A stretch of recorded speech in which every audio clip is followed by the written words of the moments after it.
Hello and welcome back to Let's Play Pillars of Eternity with me, Bring It On. So I noticed when I loaded back in, these souls are back. I'm actually going to run back around the island and grab these. Just to be safe.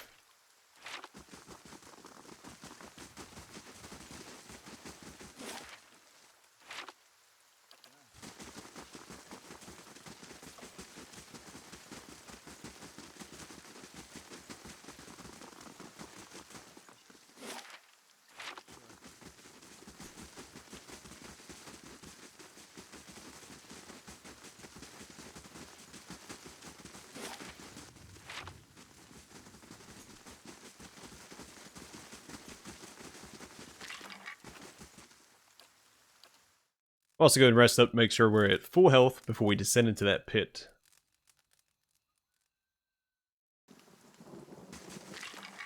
So I probably should have waited until after I did this doorway, because I'm assuming it's a book event. And oftentimes, one of our companions comes away tired or injured from these book events.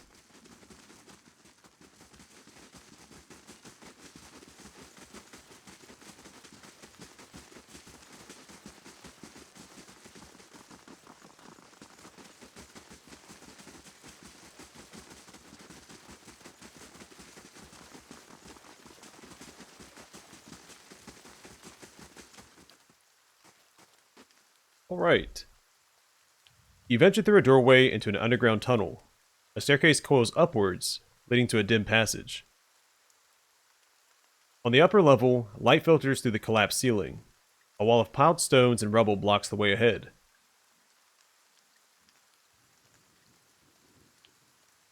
Clear the rubble with a pry bar. You wedge your pry bar against a large stone and put all your weight into it. Your efforts dislodge the boulder, and it rolls free with a heavy groan. Other slabs and chunks of debris begin to break away. The massive pile creaks and rumbles, threatening to loose 1,000 pounds of stone around you. As the debris tumbles down, you lunge through the narrowing gap. However, Aloth isn't fast enough and disappears behind the falling rocks. Aloth emerges from a cloud of dust, hunched over and cradling tender ribs. Light breaks into the tunnel up ahead, growing brighter as you continue. Soon, the passage ends, opening up high on the cliffside of the burial isle. Yeah, I knew that was going to happen. That's okay.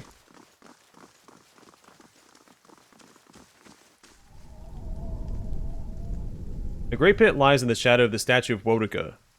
No light from the surface reaches the bottom, but even so, you catch flickers of a ghostly glow in the depths. A wind from the pit buffets you. It isn't cold, but it raises goose flesh along your arms. The wind carries a whisper, low and sibilant. As you look into the pit, souls gather around you. They encase you in a cloud of essence that swirls around your body while you consider your next move. Jump into the pit.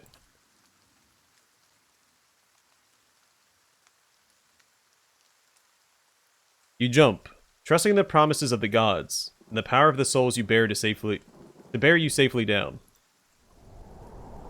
The sudden drop takes your breath away, but the souls catch you, encasing you in a shining, thrumming aura. But while they slow your descent, you can still feel that you are falling faster than you should. The essence flowing around you is strong but chaotic. You find yourself drifting toward the wall. Mind the wall, Donald. That'll leave all kinds of marks. Who said that? Just do a flip. We have full plate armor. Take control of the souls to guide yourself to safety. Concentrating, you focus on the essence around you and knit it together in your mind. While its jumble of souls becomes a single entity, coordinated and purposeful. It steers you to safety at the center of the pit. Manage to spread your arms and legs into an X, steadying your position and the rate of your descent. You start to feel more comfortable until you notice that Aloth is still falling too fast. He's not even going to make it to the bottom of the pit. Aloth plummets, flailing and out of control. You could attempt to rescue, but the ground is approaching fast. It will take a feat of speed and agility to avoid injury. Command the souls holding your companion. Your soul reaches toward the turbulent essence surrounding Aloth. Through the incredible force of your will, you're able to organize and bolster the lost souls enough to slow your companion's fall. Aloth reaches the bottom with a gentle thump. You reach the court of the Penitents, millennia-old stone safely under your feet. Poor Aloth.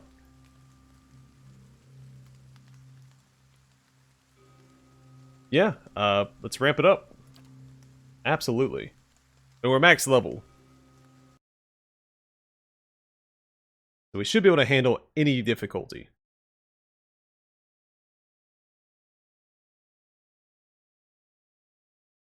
After what seems like an eternity, your rapid descent comes to an abrupt end. You remain still for a moment while your heart settles and your eyes adjust, breathing in stale, forgotten air.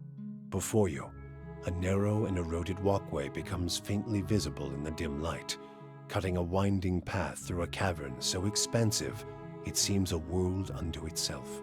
In the distance, you can make out the cold gleam of living Adra veins that spike and fork in and out of view from the murky depths beneath. Their glow a faint and fleeting guide along the ancient trail. You look above at the opening you jumped through, now barely a speck of light like some distant star alone in the cosmos and forever out of reach. Your only way lies ahead. Huh? Well, that went better than I expected. Everyone all right? No shattered knees? Good. Just me, then. This place is cursed. Steady does it.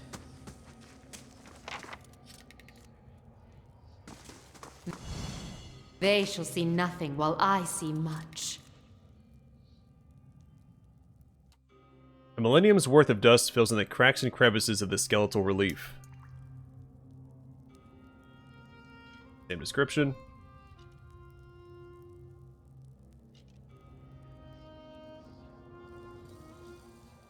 Let's go!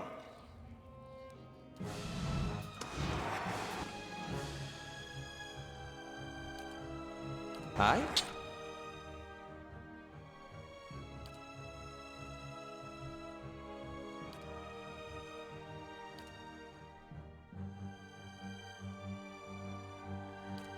I'm my mind. Thank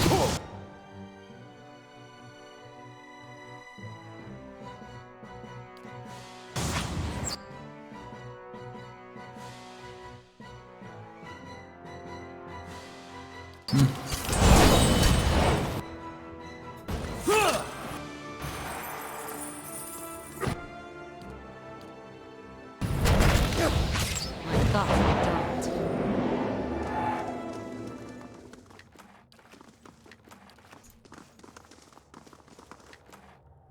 Alright. Easy peasy so far. The pillar tugs at your essence. A pulse from the world itself moves through it. Guard the central chamber before we explore all the arteries coming off of it. Oh hey, Animats. Glad I didn't wait to take care of Ravis's staff. I'm ready.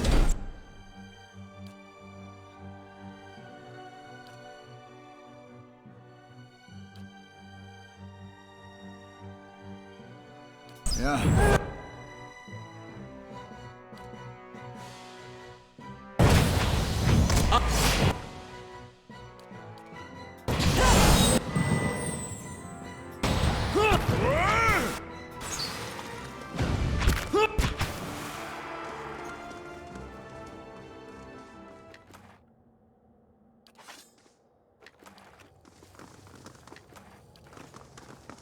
Margaren's fire casts light in dark places.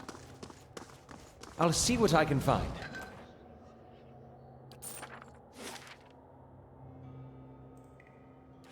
Alright, let's go this way first since we're already over here.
Let's go!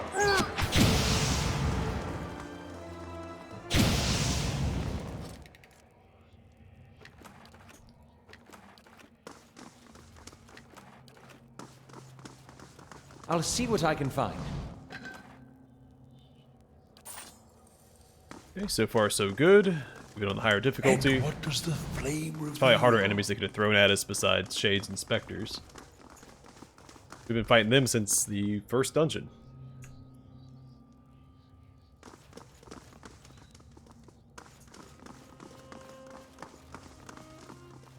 I assume it's the same description as the other pillar and the central chamber.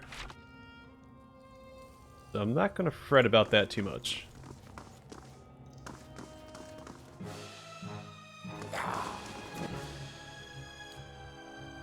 Hey.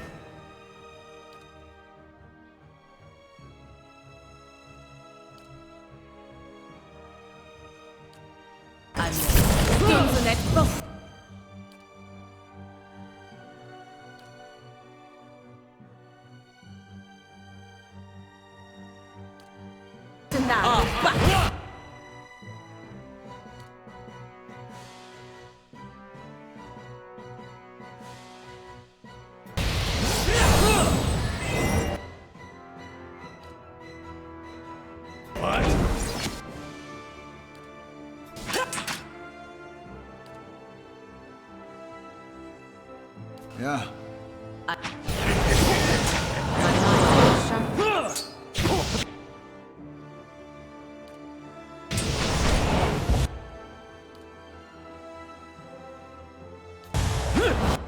It's funny, I never intended for Aloth to be built around damage.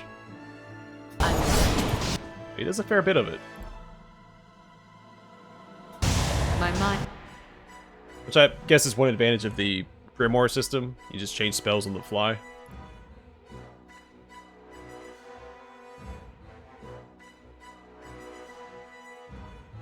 But it's still neat. How may I help? Permettre. Let's go! Let's go! No!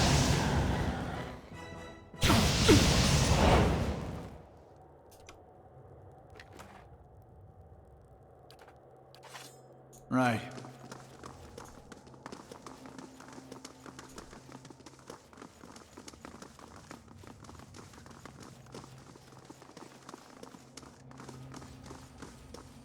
Oh, does this heal us? I think when we stepped on that, it healed us to full. If secrets whisper here, I'll see what I can do. The work of a moment.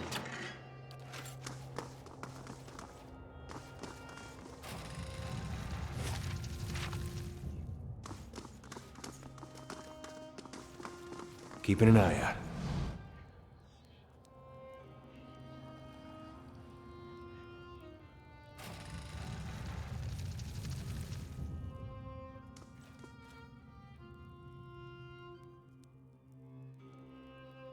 Column of Audra rises above you, stoic and silent, its ridge layers a measuring stick for the passing of ages. It feels to you as a thick block of ice. You perceive buried deep in its core a dim, flickering flame, all but extinguished, yet preserved against the ravages of the elements. At your approach, the flame seems to steady and draw strength, and the layers separating it from you melt away. You are bathed in its glow, a bright beacon in the gloom.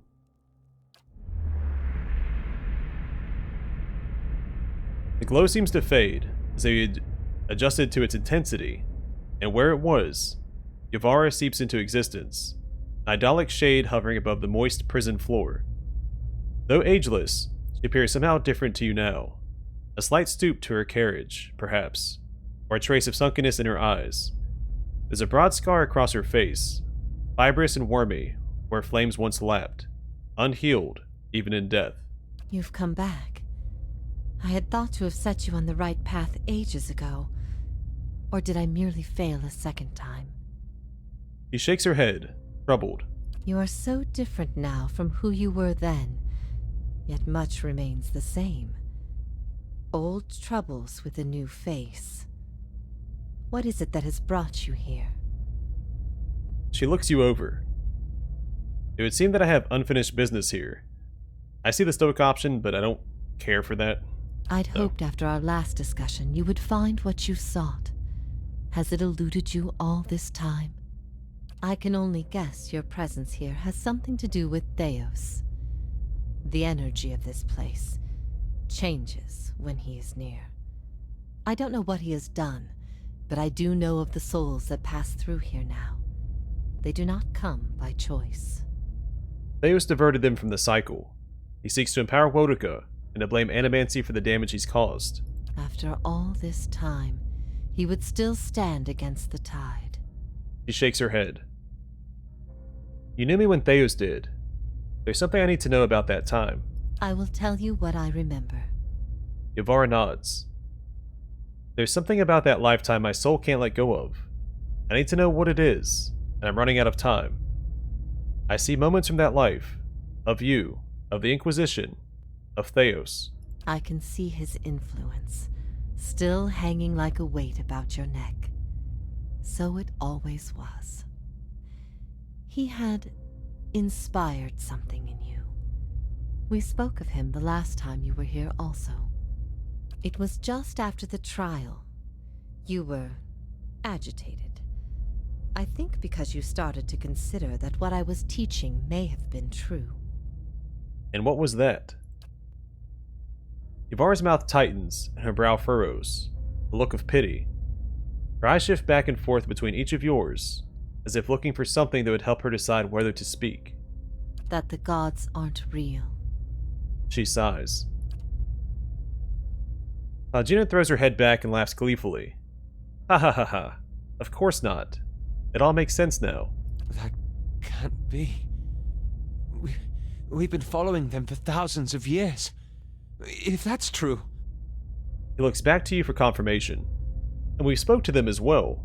They gave us a blessing. So something exists. But if not gods, then what? Pretenders? Ingwithans, maybe? She's not serious. Perhaps not to her. Many are those whom the gods have scorned. This is petty retribution.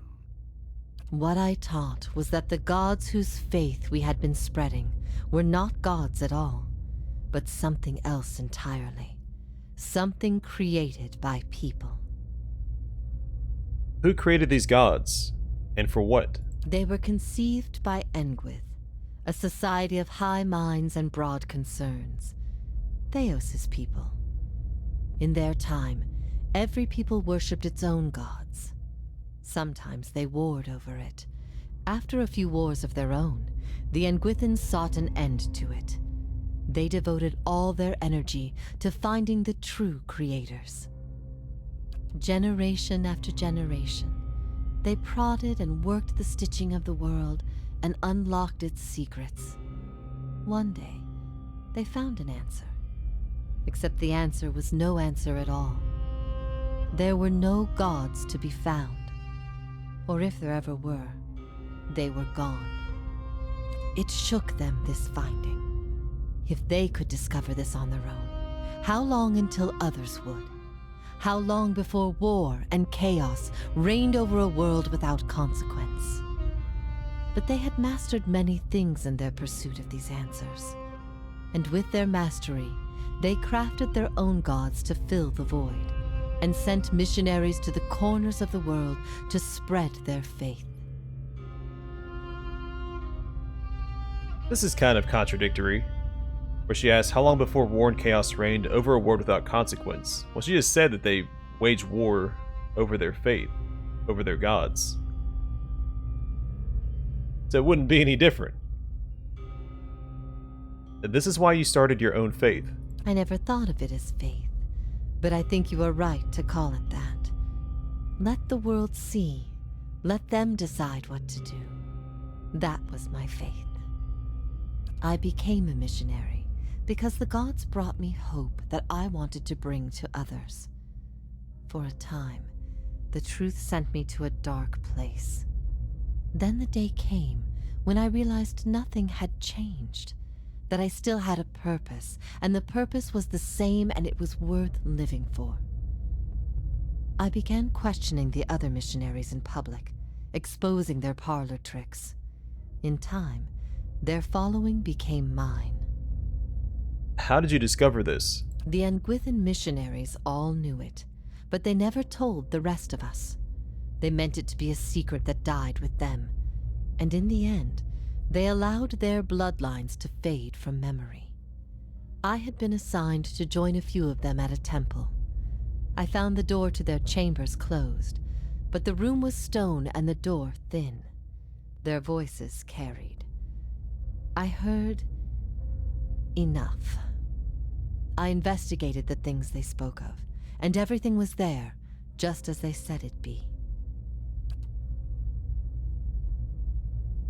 Later on, after I left the Order, a few Nguithans found my words persuasive, joined my cause.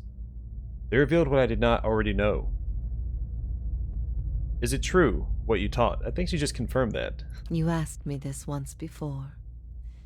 Nothing I can say would be any proof, and it may be certainty your soul craves. Resolution.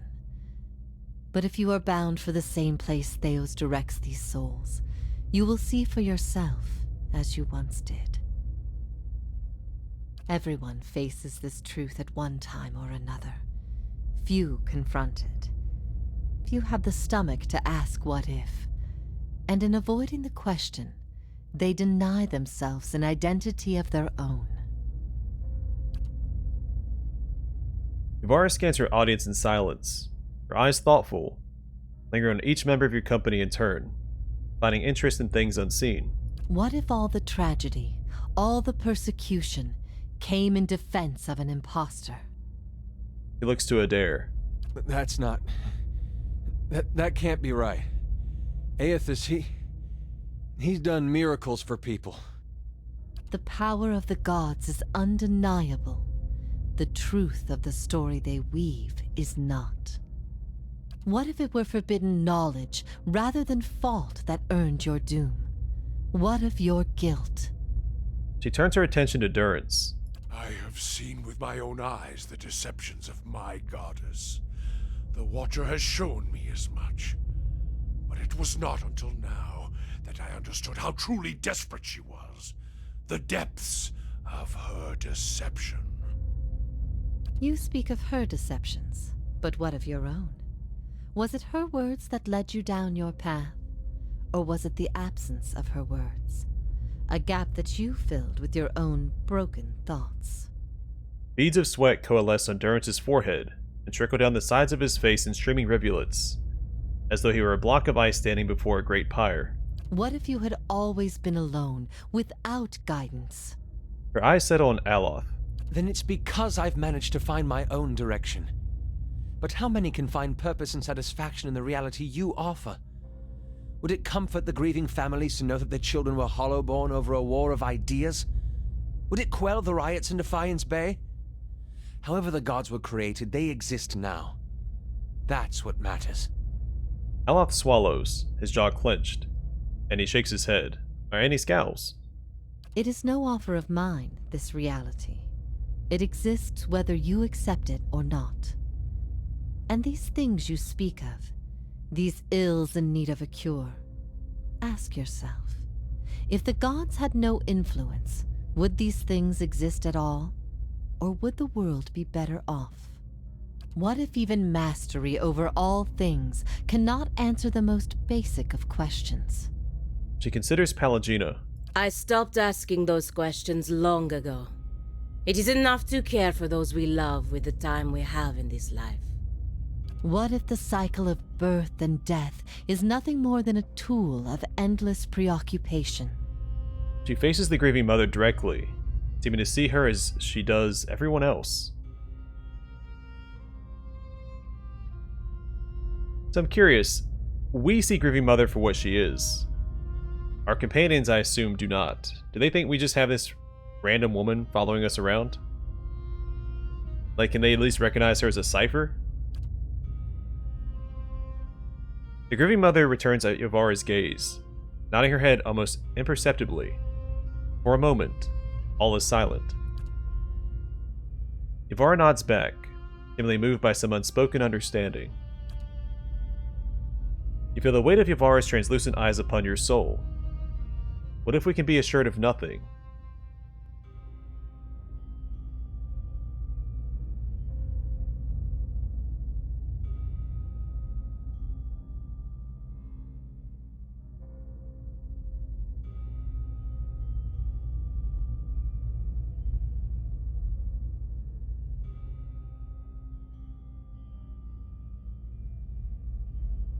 I like options 1 and 2.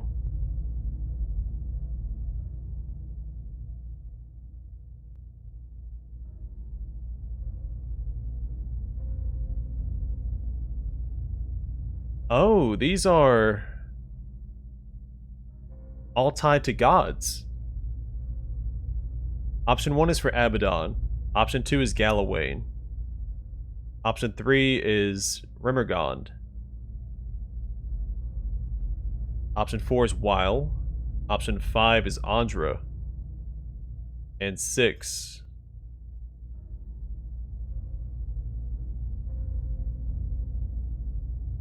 I don't think that one's directly tied to a god, is it? To endure. Maybe Magrin?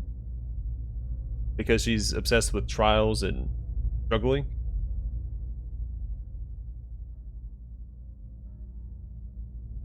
That's interesting.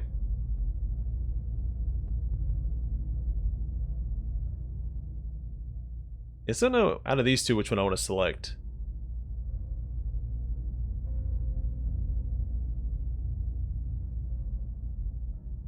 And the only value is in the things we create ourselves. Verus. We find purpose in ourselves and in the people in our lives. Pallegina nods in approval. And in the lives we create, is this not the essence of motherhood? To create, cherish, nurture, to give of yourself for the sake of another. There is bliss to be found in the things we create, but sorrow as well. Every creation bears the imperfections of its creator, and its creator's creator. Art and song are creations, but so are weapons and lies. We must be careful that our creations do not consume us. I ask these things not to trouble you, but to show why they must be confronted. No answer is simple, but somewhere between them all lies a truth so beautiful, not even a god could conceive it. Do we not owe ourselves a chance to find our part in it? Iovara sees something in your expression and shifts tone.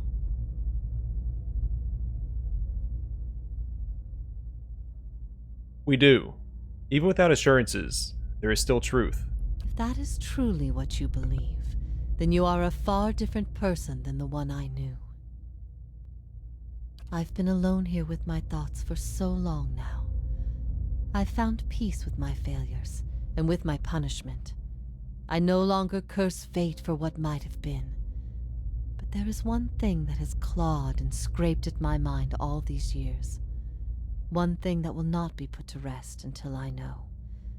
Until I understand. For the first time, hints of doubt trace her serene visage. I need to know why you chose to remain with the Inquisition, even after you'd learned the truth. Do you remember? As she asks, memory springs to your mind immediately, as though it had just happened. Yeah, I'm kind of a glory seeker now, so I'd assume that would be me in the past. Your capture brought me glory. Was it really all for that? The esteem of the Inquisition? Iovara stifles a small, relieved laugh. Good. Good. The things I taught, the things I believed, I needed to hear that. I needed to know it wasn't because... Iovara blinks, as though awakening from some frightful dream. Because I thought Theos was right? I needed to know it wasn't because, after everything you'd learned, you'd still rather believe in a lie. If that is the conclusion people reach once they know everything, then my purpose has been a mistake. Did my opinion matter so much to you? We knew little of each other before you arrived at my camp. You might have been anybody, which is why your choice meant everything. You had heard both sides, seen everything. If not you, then who? You're never going to be able to convince everyone of anything. True or not, there will always be dissent. I expected dissent, but I needed to know that true faith would prevail. Perhaps I've been wrong to place so much importance on one person's actions. It was all I could do to feel like there was an answer. Even knowing what you've told me, some part of me knows it doesn't truly answer what I wished to know, nor will an eternity of silent contemplation. I will have only my guesses and suspicions, and that will have to do. And what of your understanding of our past? Are you at ease with the choice you made?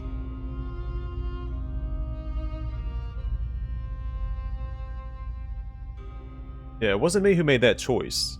I bear no responsibility for it.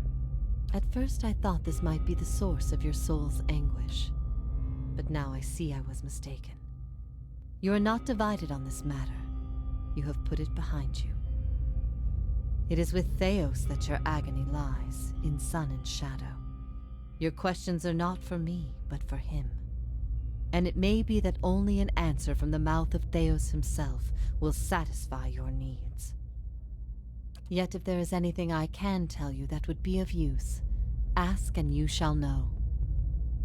Are you bound here until the end of time? In a matter of speaking. This is Braeth Yamen, the court of the Penitents. Souls are confined here until they repent.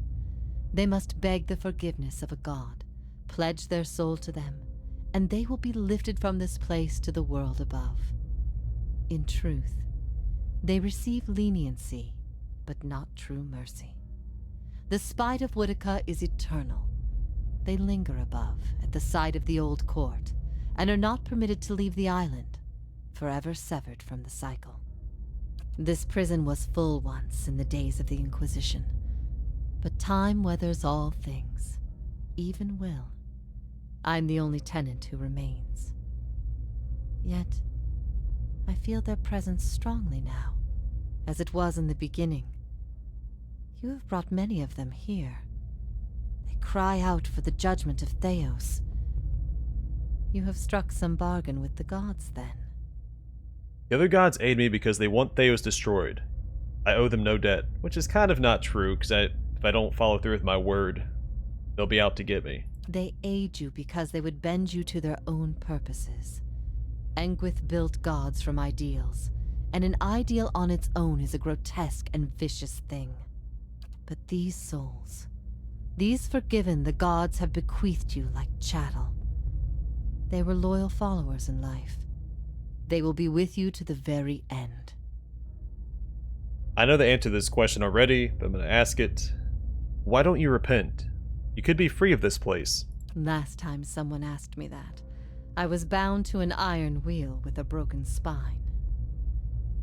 There are many things I've come to doubt about the choices I made in life. But that trial was my one moment of certainty, even without a chorus of gods to tell me I had been right. She gives a faint smile. The gods need to be reminded that we have a spirit, and that spirit is proof against their power. They have the power to manipulate and confuse and ruin us, but not to change our will. I will remain here until the world crumbles and fades from existence, with joy in my heart, knowing I've shown them what they truly are. This place, Sun and Shadow, what is it? I could tell you what I believe, but again, it would be no proof. I've only what I have seen, and what others have told me about it. There's only one man who can tell you now, who knows it to a certainty, and you shall face him soon enough. I'll leave you to see it for yourself, make your own judgments.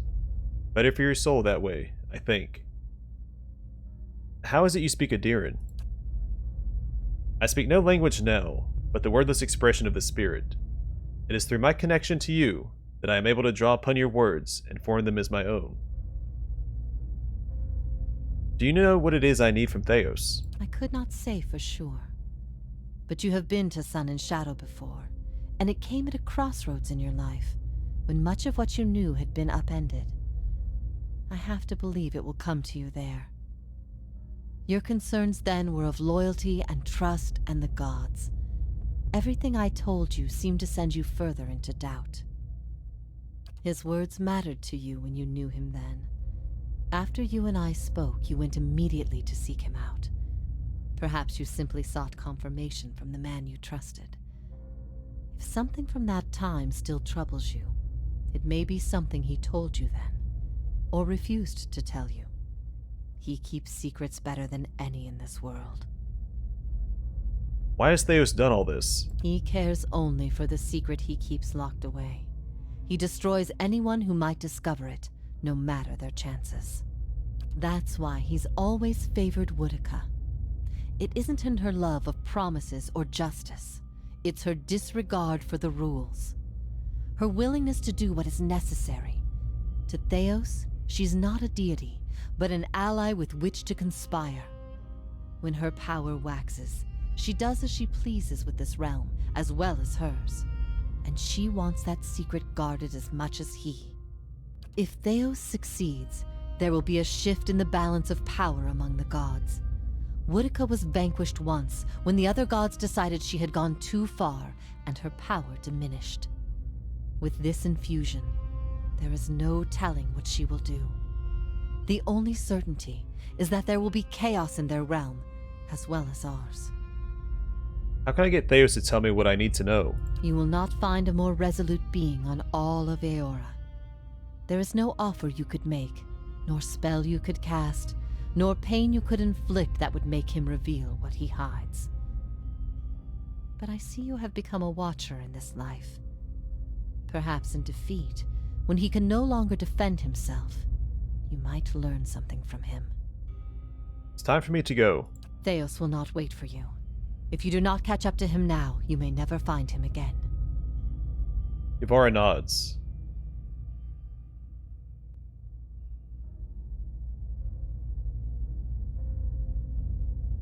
The gods have given me the souls of their forgiven. If you repent, you could join with them. Help me strike the final blow against Theos. If I repent, all I have done has meant nothing. Yeah, I figured she'd say that. Maybe there would have been a sort of a stat check to convince her. I'm not going to say these two. And I waste no more time. Farewell, Iovara. Your soul deserves an end to its suffering. I'm sorry I wasn't able to grant it myself. May it come to you swiftly. If ever we should meet again, in this life or any other, I hope to find you at peace. So don't forget, I'm gonna grab this real quick. Hey, money. I'm sure that'll come in handy down here. Alright, so we got a new talent.